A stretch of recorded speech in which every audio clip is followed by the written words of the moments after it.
الله وبركاته. إن الحمد لله نحمده ونستعينه ونستغفره ونعوذ بالله من شرور أنفسنا ومن سيئات أعمالنا. من يهده الله فلا مضل له ومن يضلل فلا هادي له. وأشهد أن لا إله إلا الله وحده لا شريك له وأشهد أن محمدا عبده ورسوله.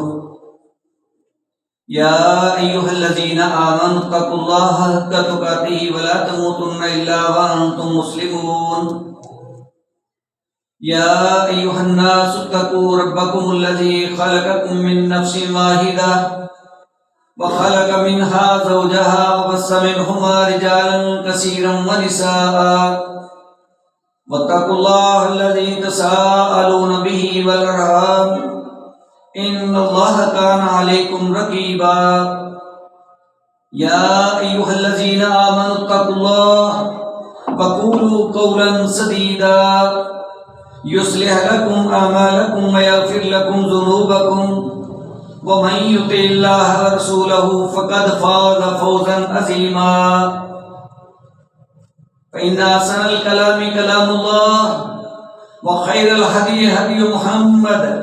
صلى الله عليه وآله وسلم وشر الأمور محدثاتها وكل محدثة بدعة وكل بدعة ضلالة وكل ضلالة في النار. اللهم صل على محمد وعلى آل محمد كما صليت على إبراهيم وعلى آل إبراهيم إنك حميد مجيد. اللهم بارك على محمد وعلى آل محمد كما باركت على إبراهيم وعلى آل إبراهيم إنك حميد مجيد. اللهم انفعنا بما علمتنا وعلمنا ما ينفعنا وزدنا علما. رب اشرح لي صدري ويسر لي أمري واحلل عقدة من لساني يفقهوا قولي.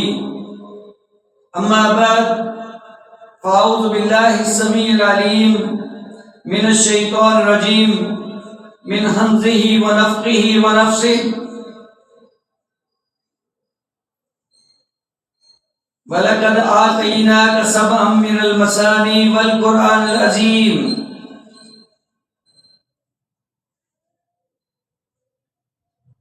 اللہ سبحانہ و تعالی ہمارے پیغمبر جناب محمد رسول اللہ صلی اللہ علیہ وسلم سے ایک خصوصی انعام فرماتے ہوئے اعلان فرمایا کہ اے میرے پیغمبر وَلَقَدْ آتَيْنَاكَ سَبْعًا مِنَ الْمَثَانِي وَالْقُرْآنِ الْعَظِيمِ. ہم نے آپ کو ایک ایسا تحفہ عنایت فرمایا ہے جو 7 آیتوں کی شکل میں ہے اور حقیقت میں وہ قرآن عظیم ہے. اب یہ ایک آیت اور اس کا مفہوم سمجھنے کی قابل ہے اور بالخصوص ہمارے مضمون کی مناسبت سے، کیونکہ ہم اپنا نماز کا سبق سیکھ رہے تھے کہ اپنی نماز کو ہمیں درست کر لینا چاہیے. جہاں ہم اپنی نماز کی فکر کرنے والے ہیں وہیں ہمیں اپنی نماز کو درست انداز سے ادا کرنا، اس کی فکر کی بھی ضرورت ہے. اور اس کے لیے 2 اہم باتیں ہیں، 2 کام ہیں کرنے والے.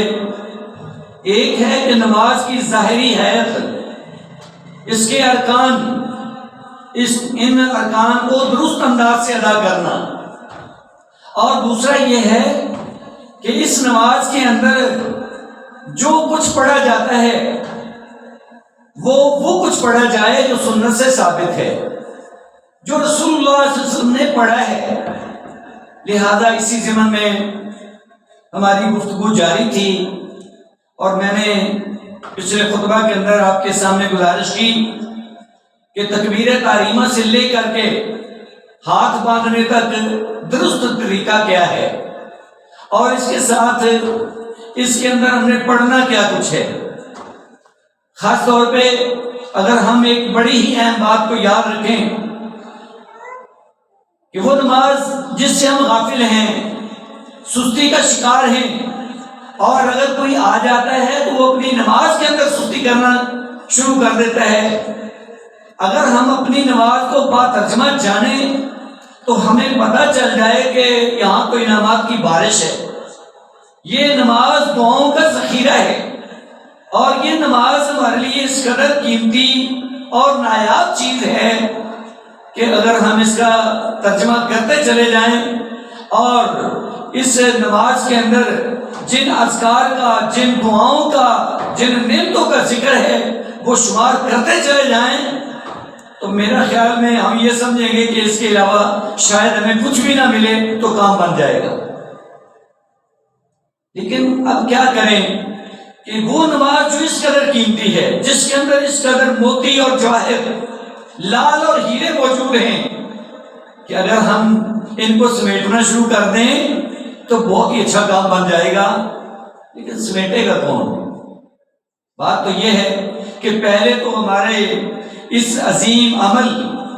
یہ اللہ تعالیٰ کی بڑی ہی خاص الخاص عبادت، کوئی اس کی طرف آتا ہی نہیں ہے، اور جو آنے والے ہیں ان کی اکثریت اس نماز کو سمجھنے کے لیے تیار نہیں ہے۔ وہ خانہ پوری بس رسمی کارروائی کر لی، چلو جی ٹھیک ہے کام چل جائے گا۔ تو گزارش یہ ہے کہ تکبیر تحریمہ سے لے کر کے پورا ہمارا نماز کا انداز اصل میں وہ ہونا چاہیے جو رسول اللہ صلی اللہ علیہ وسلم کا ہوا کرتا تھا، اور آپ نے صحابہ کرام کو طریقہ دیا ہے، اور ساتھ آپ نے فرمایا بھی ہے سلو تمہارا ہی تم صلی، نماز ایسے پڑھو جیسے میں محمد کو پڑھتے ہوئے تم لوگ دیکھتے ہو۔ لہذا یہ ضروری ہوا، یہ ہمارے اوپر فرض عائد ہوتا ہے کہ ہم نماز کو سنت نبوی کے مطابق پڑھیں۔ تو آج جس موضوع پہ ہم بات کرنے والے ہیں وہ موضوع تو بڑا ہی اہم اور بڑا ہی قیمتی ہے کہ اس کے اوپر جتنی بھی گفتگو کر لی جائے وہ کم ہے، کیونکہ میں نے عرض کیا کہ تکبیر تحریمہ کے بعد اپنے ہاتھوں کو کانوں کی لو تک لے جا کر کے رفع یدین بڑے ہی خوبصورت انداز اور درست انداز سے کرتے ہوئے ہم نے اپنے ہاتھوں کو سینے پہ باندھ لیا سنت کے مطابق۔ اب اس کے بعد ہم نے دعائے استفتاح پڑھی، سبحانک اللہ، یا اللہم باعث بینی، یا اللہ اکبر کبیرہ، یا اس کے علاوہ جو بھی دعا ہمیں آتی ہے یا مزید ہم اس کے اوپر کوشش کر سکتے ہیں، وہ ہمیں کرنی چاہیے اور وہ کچھ ہمیں پڑھنا چاہیے۔ اس کے بعد اعوذ باللہ اور بسم اللہ پڑھتے ہوئے ہم نے الحمد شریف پڑھنی ہے، اور میں نے گزارش کی کہ الحمد شریف جس کے بارے میں اللہ سبحانہ و تعالیٰ فرماتے ہیں کہ اے میرے پیغمبر ہم نے آپ کو یہ 7 آیتیں عنایت فرمائی ہیں، اور سب سے بڑی بات یہ ہے کہ یہ 7 آیتیں کسی اور کو عنایت نہیں کی گئیں، یہ امت محمدیہ کے حصے میں آئی ہیں، اور شاید اسی لیے ہمارے ساتھ ہاتھ ہو گیا ہے، ہم لوگ فتنے کا شکار ہو گئے ہیں کہ بہت زیادہ لوگ جو نماز کے قائل مائل ہیں، نمازیں پڑھتے ہیں، وہ سورۃ فاتحہ سے ہی بھاگتے ہیں، کہتے باقی سارا کچھ پڑھو، الحمد شریف نہیں پڑھنی۔ تو بہت ہی توجہ طلب بات ہے، اس کے اوپر ہم جتنی محنت کوشش کر لیں اور اس کو سیکھ لیں بہت ہی اچھا ہو جائے۔ اور میں نے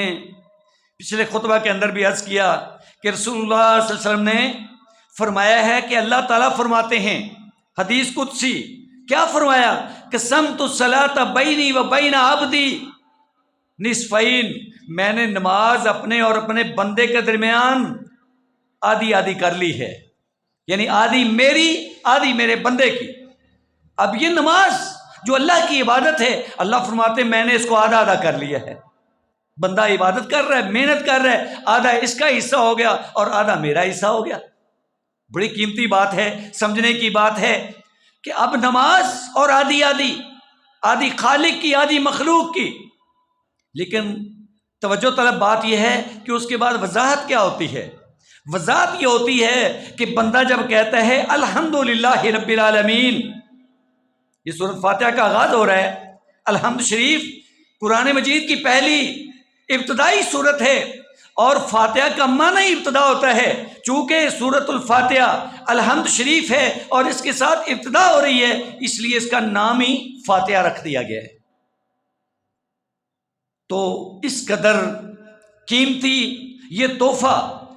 کہ یہ جب بندہ سورۃ فاتحہ پڑھتا چلا جاتا ہے، ساتھ ساتھ اللہ تعالیٰ اس بندے کا جواب دیتے چلے جاتے ہیں۔ یہ کمال کی بات ہے کہ ہم لوگ کسی کے ساتھ بات کر رہے ہوتے ہیں، اگر وہ برابر ہمارے ساتھ وہ شیئر کرے، ساتھ ساتھ ہماری بات کا حصہ دار بنے، جواب دے، تو پھر ہی بات کا مزہ آتا ہے۔ اگر ہم خود ہی بات کرتے چلے جائیں، دوسرا ہماری بات سن کے جواب ہی نہ دے، ہم تو مایوس ہو جائیں گے۔ لو جی، ہم نے اتنی بات کی، اتنی گزارش کی، وہ میرا بھائی ہے، وہ میرا دوست ہے، وہ آگے سے بولتا ہی نہیں ہے، شاید ناراض ہے۔ تو دیکھ لیں پوری سورۃ فاتحہ الحمد شریف، اس کی ایک ایک آیت اللہ سبحانہ و تعالیٰ کا ساتھ ساتھ اس کا جواب۔ اب لازمی بات ہے کہ ہم الحمد شریف کا ترجمہ تسلی سے پڑھ لیں، سیکھ لیں کہ الحمدللہ رب العالمین، سب تعریفیں اللہ کی ہیں جو تمام جہانوں کو پالنے والا ہے۔ یہ تعریف کسی کی بڑائی، عظمت، تسبیح، تحلیل بیان کرنا، یہ عبادت ہے انتہائی خلوص کے ساتھ۔ تو قرآن مجید کا آغاز ہی اللہ تعالیٰ کی عبادت سے ہوا ہے کہ الحمد، ہر قسم کی تعریف اللہ سبحانہ و تعالیٰ کی، کیونکہ وہ رب العالمین ہے، سارے جہانوں کا پالنے والا ہے، پورے جہانوں کا داتا ہے، سب کو کھلانے والا ہے، لہذا عبادت کے لائق اور بالخصوص ہر قسم کی تعریف کے لائق وہ اللہ ہے۔ اللہ نے ساتھ ہی جواب دیا، حمدنی عبدی، میرے بندے نے میری تعریف کر دی۔ یہ پورا دیکھ لیں، یعنی کس قدر ہم عظیم کام کر رہے ہیں کہ اللہ تعالیٰ ساتھ ساتھ برابر کے ہمارے ساتھ ہر بات کا جواب دیتے چلے جاتے ہیں۔ الرحمن الرحیم، بندے نے یہ کہا، اللہ نے فوری جواب دیا، اسنا علی عبدی، میرا بندہ میری ثنا بیان کر رہا ہے۔ مالک یوم الدین، اللہ جی آپ ہی قیامت کے دن کے مالک ہیں، میں نے تسلیم کیا۔ اللہ فرماتے ہیں مجدنی عبدی، دیکھو میرا بندہ میری بزرگی بیان کر رہا ہے۔ ایاک نعبد، ایاک نعبد، بندے نے پھر اخیر کر دی کہ اللہ جی بس آپ ہی ہیں میرے، آپ کے علاوہ میں کسی کے سامنے جھکنے والا ہی نہیں، آپ ہی کی عبادت کرتا ہوں۔ اللہ فرماتے ہیں ھذا لی، ہاں میرے بندے تو نے ٹھیک کیا، یہ میرا حق ہے جو تو نے مجھے دیا، میں نے قبول کیا۔ لہذا انسان نے آتے ہی اللہ اکبر کہتے ہوئے اپنے ہاتھ سینے پہ باندھ کر کے اللہ کے حضور اپنے آپ کو عاجزی سے پیش کیا، اور ساتھ ہی اللہ تعالیٰ کی حمد و ثنا بیان کی، اللہ کی بزرگی بیان کی، اور اللہ تعالیٰ کی عبادت کا اقرار کیا، کلمہ توحید کا اقرار کیا کہ اللہ جی آپ ہی کی عبادت، آپ کے علاوہ کوئی میرا معبود نہیں ہے۔ اور اس کے بعد انسان نے مانگنا شروع کر دیا، بڑی قیمتی دعا کی، وَإِيَّاكَ نَسْتَعِينُ، اللہ مجھے آپ کی مدد کی ضرورت ہے، اور صرف آپ ہی سے مدد مانگتا ہوں، آپ کے علاوہ میں کسی اور سے مدد مانگتا ہی نہیں، اور نہ کوئی میری مدد کرنے والا ہے۔ اور اس کے بعد بندہ کہتا ہے اہدنا الصراط المستقیم، اللہ جی مجھے صراط مستقیم پہ چلا کے رکھنا، یہ ہدایت والا راستہ میرے نصیب میں رکھنا جو بالکل سیدھا۔ اور اس کی وضاحت اللہ کے رسول نے فرمائی ہے، صحابہ کرام موجود ہیں، آپ نے ایک سیدھا خط کھینچا اور کچھ خط دائیں بائیں کھینچے، فرمایا وَأَنَّ هَذَا صِرَاطِي مُسْتَقِيمًا، یہ ہے میرا سیدھا راستہ، فَاتَّبِعُوهُ، اس کی پیروی کرنا۔ پتہ چلا کہ صراط مستقیم سے مراد کیا ہے، یہ محمد کریم صلی اللہ علیہ وسلم کا راستہ ہے جو آپ نے دیا ہے، جو آپ نے بتایا ہے، جو آپ نے کر کے دکھایا ہے۔ لہذا اس کے بعد بندے نے کہا صراط الذین انعمت علیہم، اللہ جی ان لوگوں کا راستہ دکھانا جن پر آپ نے انعام فرمایا، غیر المغضوب علیہم ولا الضالین، ان پر تیرا غضب نہیں ہوا، اللہ جی وہ گمراہ بھی نہیں ہوئے۔ یعنی مغضوب علیہم تفسیر بیان کی جاتی ہے وہ یہود ہیں، اور ضالین نصارہ ہیں۔ تو ہم مسلمان ہیں، امت محمد ہیں صلی اللہ علیہ وسلم، لہٰذا ہم نے یہ دعا کی اور یہ دعا ہمیں سکھائی گئی اور یہ اللہ نے ہمیں سکھایا ہے، اور یہ قیمتی سا تحفہ اتنا قیمتی کہ کسی اور کو دیا ہی نہیں گیا، ہمیں ملا ہے، ہم اس کی قدر کرنے والے نہیں ہیں۔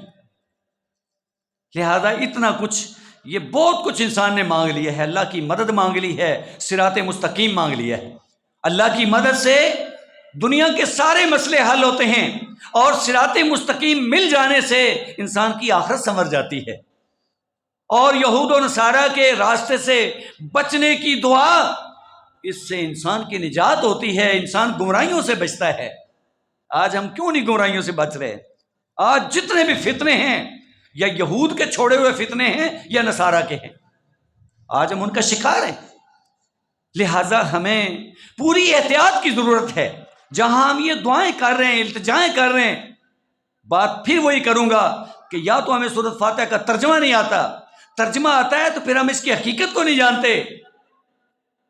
اور اگر حقیقت کو جانتے ہیں، ترجمہ آتا ہے، پھر برائیوں کے اندر ملوث ہونا، ان غیروں کے طریقوں کو اختیار کرنا جن کے بارے ہم اللہ سے دعا کرتے ہیں، اور اللہ فرماتے ہیں وَلِعَبْدِي مَا سَأَلَ وَلِعَبْدِي مَا سَأَلَ، میرے بندے نے جو کچھ مانگا ہے میں نے اس کو دے دیا ہے۔ اب اللہ کی تو عطا ہے، اللہ تو دینے والے ہیں، اللہ نے دے دیا، ہمیں ملا کیوں نہیں؟ کوتاہی ہماری ہے، اس کے اندر کوئی فالٹ ہے۔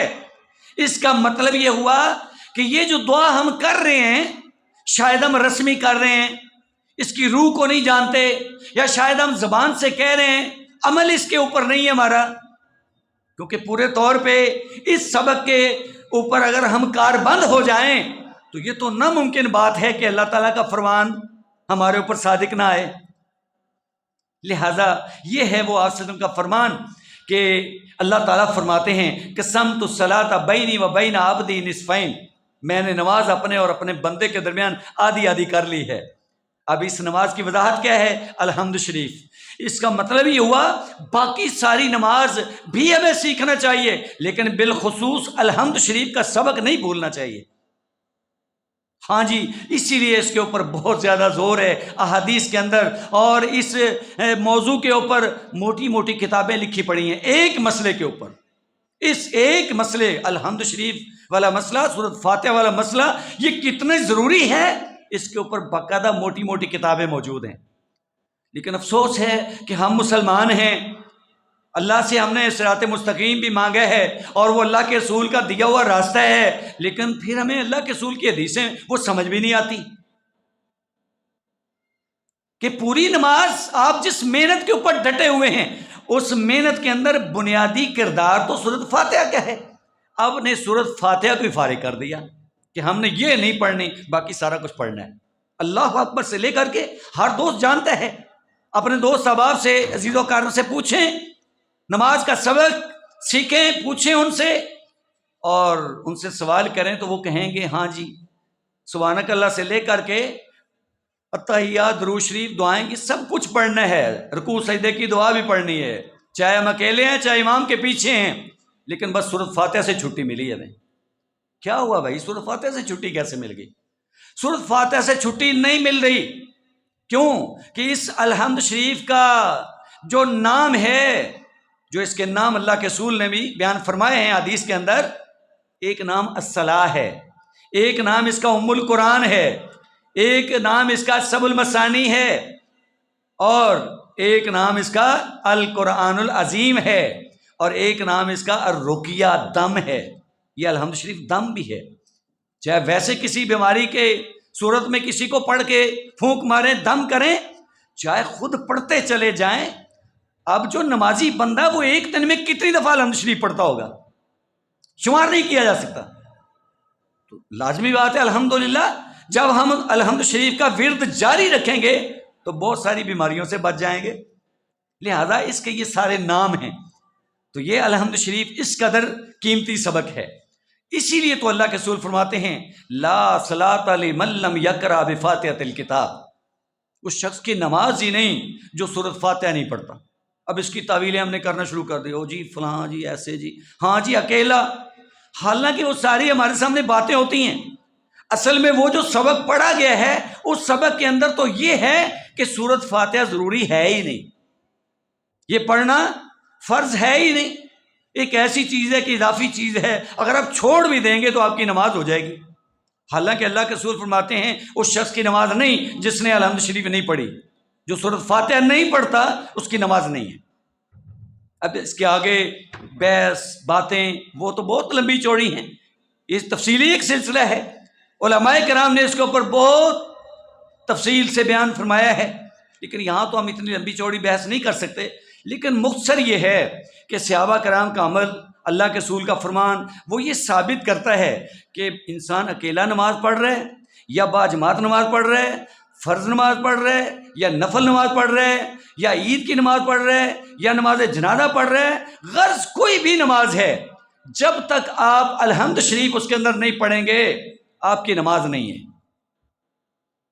کیونکہ میں نے عرض کیا کہ الحمد شریف کا ترجمہ پڑھ کے دیکھیں، اس کی اہمیت کو جانیں۔ اسپیشلی طور پہ اللہ تعالیٰ فرماتے ہیں وَلَقَدْ آتَيْنَاكَ سَبْعًا مِّنَ الْمَثَانِي وَالْقُرْآنِ الْعَظِيمِ، حالانکہ اتنی بڑی کتاب قرآن مجید 30 پاروں کے اندر موجود ہے، اس کے باوجود اللہ فرماتے ہیں اے میرے نبی محمد صلی اللہ علیہ وسلم، ہم نے آپ کو ایک تحفہ عنایت فرمایا ہے۔ وہ کیا ہے؟ وہ 7 آیتیں ہیں اور اللہ نے اس کو قرآن عظیم فرما دیا ہے۔ الحمد شریف قرآن عظیم، اب وہ الحمد شریف وہ 7 آیتیں قرآن عظیم کی ہم قدر نہ کریں تو ہم سے کون پوچھے گا پھر؟ لہذا عبادہ بن صامت رضی اللہ تعالیٰ عنہ بیان فرماتے ہیں کہ ہم ایک دفعہ نبی صلی اللہ علیہ وسلم کے پیچھے تھے، فجر کی نماز تھی، آپ کے اوپر قرات بھاری ہو گئی، یعنی پیچھے سے سارے صحابہ کرام جیسے ساتھ ساتھ پڑھ رہے تھے، اصل میں وہ ساتھ قرات بھی کرنے لگے، قرآن یاد ہوتا تھا صحابہ کرام کو، جیسے ہم پیچھے الحمد شریف پڑھتے ہیں، الحمد شریف چونکہ وہ تو روزانہ کا ایک ذکر ہے ایسا مستقل کہ کوئی شور شرابہ کرتا چلا جائے تب بھی ہمیں نہیں بھولتا، لیکن قرآن کی قرات آپ سنتے رہتے ہیں کہ جب قاری صاحب مصلی پہ کھڑے ہوتے ہیں، بعض دفعہ بچوں کا پیچھے شور ہوتا ہے یا کوئی ایسا الجھاؤ پیدا ہوتا ہے تو قاری صاحب بھولنے لگ جاتے ہیں، یہ ایک تھوڑا سا اسپیشلی طور پہ پھر علیحدہ ایک سلسلہ ہے نا۔ لہٰذا اللہ کے رسول کے ساتھ بھی ایسے ہوا، آپ بھی انسان تھے، لہٰذا جب آپ کے اوپر وہ بوجھل ہوئی قرات، آپ بھول رہے ہیں، تو جب آپ فارغ ہوئے سلام پھیرا، آپ نے فرمایا شاید کہ تم امام کے پیچھے کچھ پڑھتے ہو؟ تو صحابہ کرام نے عرض کیا جی اللہ کے رسول ہم پڑھتے ہیں، آپ کے پیچھے ساتھ ساتھ ہم بھی تلاوت کرتے جاتے ہیں۔ فرمایا لا تفعلوا الا بفاتحۃ الکتاب، آپ نے یہ نہیں کرنا، قرات نہیں کرنی، قرآن مجید کی تلاوت نہیں کرنی الا بفاتحۃ الکتاب، ہاں الحمد شریف پڑھنی ہے، کیونکہ اس کے ساتھ میرے صحت پہ کوئی اثر بھی نہیں ہے، امام بھولنے والے بھی نہیں ہوتے، اور ویسے بھی چونکہ ایک ایسا خصوصی سبق ہے کہ جس کو ہم نماز سے نکال نہیں سکتے، یا یوں سمجھیں کہ باقی تلاوت جو ہے، باقی قرات، وہ تو اللہ کے رسول نے ہمیں چھٹی دے دی کہ ٹھیک ہے وہ آپ نہ پڑھیں، جب انسان اونچی قرات کر رہے، قاری صاحب پڑھ رہے ہیں اونچی آواز سے، لیکن جب آہستہ آواز سے پڑھ رہے ہیں، زور کا ٹائم ہے، اثر کا ٹائم ہے، آپ الحمد شریف کے ساتھ کچھ سورت بھی ملا سکتے ہیں، ایسی بات نہیں ہے کہ بس الحمد شریف پڑھنی ہے، بلکہ بہت سارے احباب تو پیچھے کچھ پڑھتے ہی نہیں ہیں، بس چپ کر کے کھڑے ہوتے ہیں۔ میں نے گزارش کی کہ سبحانک اللہ سے لے کے درود شریف سب کچھ پڑھتے ہیں، کہتے جی الحمد شریف نہیں پڑھنی۔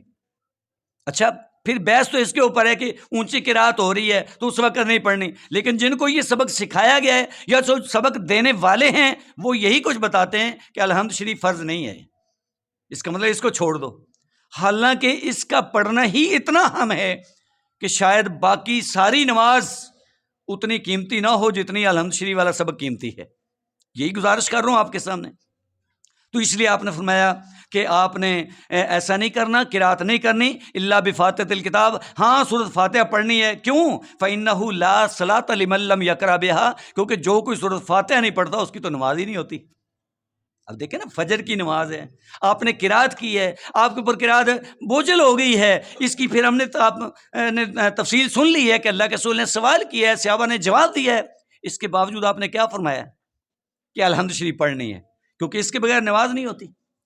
اور ایک روایت کے اندر یہ الفاظ ہیں کہ میں یہ سمجھ رہا تھا کہ مجھے کیا ہو گیا، مجھ سے قرآن گویا چھینا جا رہا ہے، تو قرآن مجید کی قرات تھی جو آپ الجھاؤ میں تھے، اور پھر آپ نے فرمایا کہ آپ نے کوئی چیز قرآن مجید میں سے نہیں پڑھنی اذا جہر تو جب میں اونچی آواز قرات کروں، اونچی آواز سے قرات کروں تو آپ نے کچھ نہیں پڑھنا الا بام القرآن، ہاں یہ جو سورۃ فاتح ہے یہ پڑھنی ہے۔ اب دیکھ لیں بار بار ہم یہی سبق سن رہے ہیں الحمد شریف والا کہ یہ تو اس کے علاوہ بھی بہت زیادہ روایات ہیں۔ مثلا ابو ہریرہ رضی اللہ عنہ بیان فرماتے ہیں، صحیح مسلم کی حدیث ہے کہ اللہ کے رسول نے یہ